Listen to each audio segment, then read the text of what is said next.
Bueno, desde la oposición, perdón, ¿la hora? 9:06. Desde la oposición acusaron al gobierno de la presidenta Michelle Bachelet de intentar demoler el legado de Sebastián Piñera. Esto tras la polémica construcción del Hospital de Puente Alto, que según la actual titular del MinSal es solo un consultorio.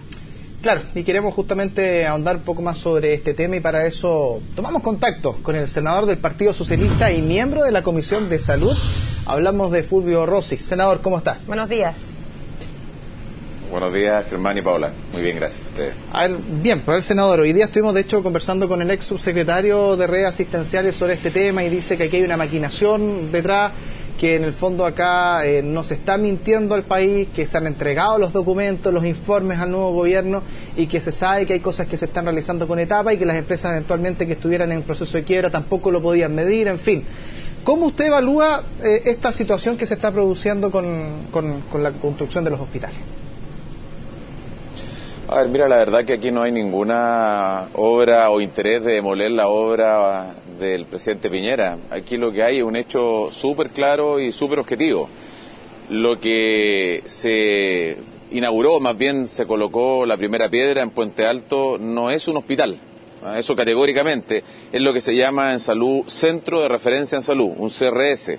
Es un proyecto, un consultorio un poco más grande, tiene razón la ministra, porque tiene solo 2 pabellones para cirugía ambulatoria.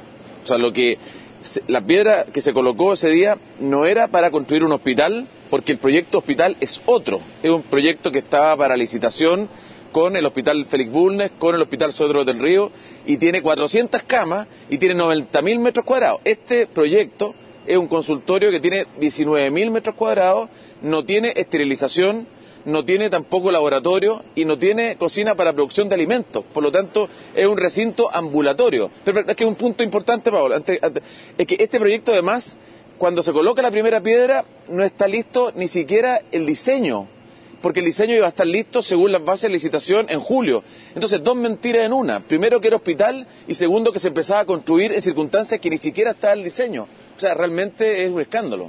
Lo que aclaraba Luis Castillo esta mañana con nosotros es que efectivamente el CRS iba a estar o va a estar eventualmente pegado al hospital. Entonces que en realidad es un complejo de salud que incluye consultorio y hospital, que no son 2 proyectos distintos en términos de edificios, sino que van a estar todos juntos. Lo que permitiría entonces entender esta suerte de quizás malentendido. Mira, la ministra de Salud, Elia Molina, y este gobierno no va a engañar a la ciudadanía diciendo vamos a sacar adelante proyectos que no existen. Aquí hay 2 proyectos distintos, quiero ser muy claro. Un proyecto era el CRS, o Consultorio Grande para Puente Alto, cuyo diseño empezaba en enero. O sea, cuando se empezaba el diseño, se colocaba una primera piedra. La primera piedra se debió haber colocado cuando empezaba la etapa de ejecución, y eso era más o menos en agosto. Pero segundo, el proyecto hospital, no propiamente de Puente Alto, es un proyecto distinto que está en una cartera de proyectos para ser concesionado con el proyecto del Hospital de Félix Bulnes y el Sodré del Río. Estos 2 proyectos se licitan, sin embargo se baja el proyecto de Puente Alto y ni siquiera tiene financiado el estudio preinversional. O sea, no tiene financiado el estudio preinversional, que es previo al diseño y la ejecución. Por lo tanto, aquí claramente hay un engaño a la población, porque son 2 proyectos distintos. Uno tiene 90.000 metros, tiene 400 camas, el otro tiene 19.000 metros, tiene solo 2 pabellones ambulatorios y no tiene nada que ver. Entonces, primero la mentira de que se construye un hospital y no se construye, y segundo, que se coloca la primera piedra cuando el diseño no estaba concluido ni siquiera de ese consultorio. ¿Te fijas? El diseño iba a estar concluido en julio del 2014, según las bases de licitación, y en agosto del 2014 se empezaba la ejecución. Y también otro tema que se ha estado tocando es que no se le echa la culpa, al parecer, directamente a Sebastián Piñera, sino que directamente al exministro de Salud, Jaime Mañalich, y que hay veces que el presidente puede ir a poner una primera piedra, pide los informes, le cuentan vamos a hacer tal cosa y él va y lo hace. Así ocurre generalmente. Y que al parecer la información no habría sido la correcta. ¿Ustedes manejan ese tipo de información respecto a ese tema? Y lo otro, si ocurrió esto con este hospital, ¿puede ocurrir lo mismo con otros hospitales eventualmente que están en este proceso de concesión o de licitación o en fin? Mira, la verdad que yo no tengo este gobierno no tiene ningún interés en sacar provecho político de un hecho grave y lamentable para la gente. Es más, vamos seguramente a tener que ser muy franco y transparente en señalar que hay muchos hospitales a lo largo de Chile que están paralizados, por ejemplo, por la quiebra de la empresa. pero hubo irregularidades en Maipú. Hoy día el hospital de Maipú está funcionando con el 20%. Esto fue un debate, fue una polémica cuando se inauguró, se dijo que no se podía inaugurar. Después tenemos el hospital de Puerto Montt. El hospital de Puerto Montt se inauguró diciendo que aquí está el gran hospital y lo único que se inauguró fue una parte ambulatoria y nada de pabellones, ¿no es cierto?, nada de atención de especialidad. Y te pongo un ejemplo concreto. El hospital de Alto Hospicio se adjudica a una empresa que, teniendo la misma oferta técnica que otras dos empresas, vale 14 millones de dólares más, y la Contraloría ordena paralizar esta historia y retrotraerse a la fase previa a la adjudicación. Por lo tanto, hay irregularidades en todo Chile en el tema hospitalario. Y en este tema, la verdad que las cosas son muy claras. Yo, si al presidente lo engañaron, bueno, yo no tengo opinión respecto a eso. O sea, si el ministro de Salud le dice, presidente, mire, vamos a construir un hospital tremendo con 400 camas, 90.000 metros, usted va a colocar la primera piedra y se empieza a construir mañana, bueno, el ministro le mintió, porque primero estaban hablando de un consultorio y segundo, ni siquiera estaba listo el diseño, porque el diseño empezaba recién después de colocar la primera piedra, una cosa insólita, anómala. Así que ahí tendrá que responder el presidente Piñera o su gobierno o el ministro, pero yo no voy a hacer un juicio de valor de eso porque no tengo información. Lo que sí puedo decir que aquí hay dos mentiras juntas. Senador, hablemos de otro tema, hablemos del binominal y el proyecto que firmó ayer la Presidenta de la República para cambiar este sistema que ya está tan cuestionado, ¿no? Quiero saber su opinión respecto a qué le parece. Por un lado, el aumento en el número de colegas suyos, senadores y también diputados, y también qué le parece esta ley de cuotas, digamos, el artículo que tiene que ver con las cuotas para las mujeres y el incentivo económico de los partidos que tengan mujeres electas. Primero voy a partir por la segunda. Yo soy el autor de la ley de cuotas. Creo que el primer proyecto importante que presenté como diputado hace bastantes años fue justamente introducir un mecanismo de acción positiva en favor de la participación de las mujeres en política. Justamente porque tenemos una sociedad donde claramente hay una dominación masculina y esta estructura de la sociedad impide que más mujeres participen en política. Por lo tanto, 100% apoyo a la presidenta para que haya más mujeres en política.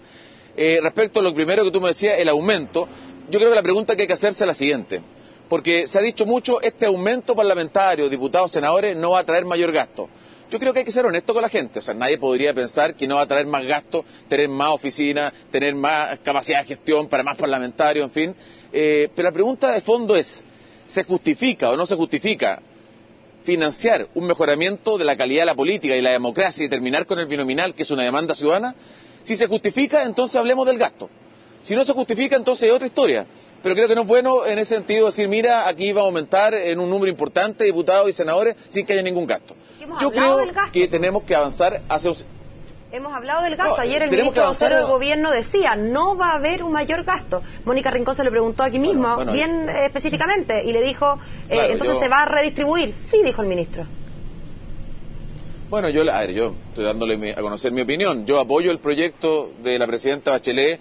Creo que profundiza la democracia, aumenta la participación, da tiraje a la chimenea, permite que haya grupos que están excluidos del sistema político que participen, se termina con el binominal en un montón de lugares. Hay otros problemas, sí, por ejemplo en la zona extrema que yo represento, en donde no se termina el binominal, y ese es un tema que yo voy a plantear con mucha fuerza, porque efectivamente no me parece justo que el binominal termine en prácticamente todo Chile y en la zona extrema no termine el binominal. Pero respecto al gasto, yo creo que la pregunta, mira, hay que ser muy transparente. Si esto es lo mismo que pasó, a veces se dan señales que más bien son un poquito populistas, como cuando se dice vamos a rebajar el impuesto a las personas, menos a los políticos. Es como un impuesto a la política, cuando tú sabes que los impuestos hay que pagarlos de acuerdo al ingreso. O sea, yo creo que hay que reivindicar la política. Entonces el debate hay que dar de cara a la ciudadanía y decirle, bueno, esto es lo que tenemos para tener un sistema electoral más representativo, más participativo, más proporcional, que sea más inclusivo, que aumente la participación de las mujeres.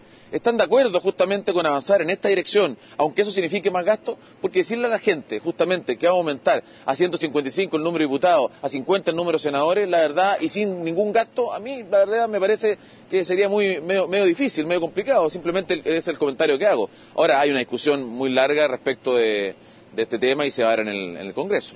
Senador, y por último, cortito, se nos acaba el tiempo, pero usted hablaba de acción afirmativa respecto de las mujeres como grupo. ¿No le parece que faltó algo respecto a los pueblos originarios, por ejemplo, en el mismo tema de acción afirmativa? Qué buena que me hace esa pregunta, porque yo siempre he dicho que el problema que tenemos en Chile respecto a nuestros pueblos originarios, el pueblo mapuche, el pueblo aymara en el norte, no tiene que ver solo con entregar más tierras, tiene que ver con derechos políticos y civiles, con más participación, más poder político. Y yo soy partidario de que haya cuotas, acción positiva o afirmativa para los pueblos originarios, y lo voy a plantear en el debate. Este es un proyecto que puede perfectamente ser perfeccionado y mejorado durante su tramitación parlamentaria. Bien, senador, muchas gracias por acompañarnos. Que se verá. Muchas gracias a ustedes, que la vaya muy bien.